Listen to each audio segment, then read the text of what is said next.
ఓం శ్రీ సాయిరామ్. శ్రీ సాయిబాబాకు ఎంతోమంది భక్తులు తన జీవితాలను అర్పించారండి. వాళ్ళల్లో ఒకరు శ్రీ బాలాసాహెబ్ బాటే.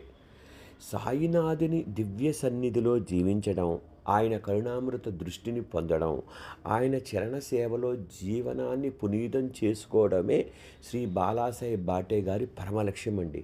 అలాంటి నిష్కామమైన భక్తులే శ్రీ సాయి మహిమను లోకానికి తెలియజేసి నిజమైన ఆదర్శ భక్తులండి.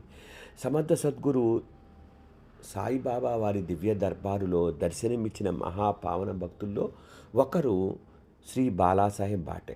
బాబా పాదసేవనే పరమభాగ్యమని భావించి ఆయన అచంచలమైన భక్తి ప్రేమలతో తన సమస్త జీవితాన్ని సాయి చరణాలకు సమర్పించుకున్నారండి. జగత్తు ఆశించే ఐశ్వర్యం, అధికారం, గౌరవాలు అన్నీ బాబా సన్నిధి ముందు తృణప్రాయమని గ్రహించి ఈయన గొప్ప మహాభాగవతుడండి. వైభవోపేతమైన తన మామలదారు పదవిని సైతం నిర్లిప్తంగా త్యజించారండి. పేదరికం వచ్చినా ఏమాత్రం విచలితుడు కాకుండా శ్రీ సాయి సన్నిధానమే తన నిజమైన సంపదగా స్వీకరించారండి.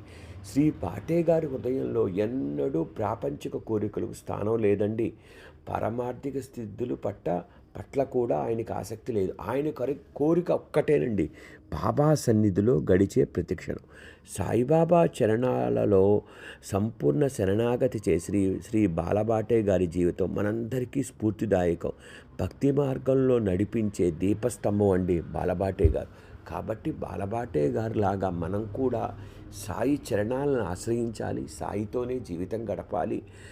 ఇవన్నీ కోరికలు వస్తుంటాయి పోతుంటాయి, సంపదలు వస్తుంటాయి పోతుంటాయి. కాబట్టి సాయి చరణాలు ఎవరైతే పట్టుకొని నిలబడతారో వాళ్ళకి శాశ్వతమైన ఆనందం ఖచ్చితంగా కలుగుతుందండి.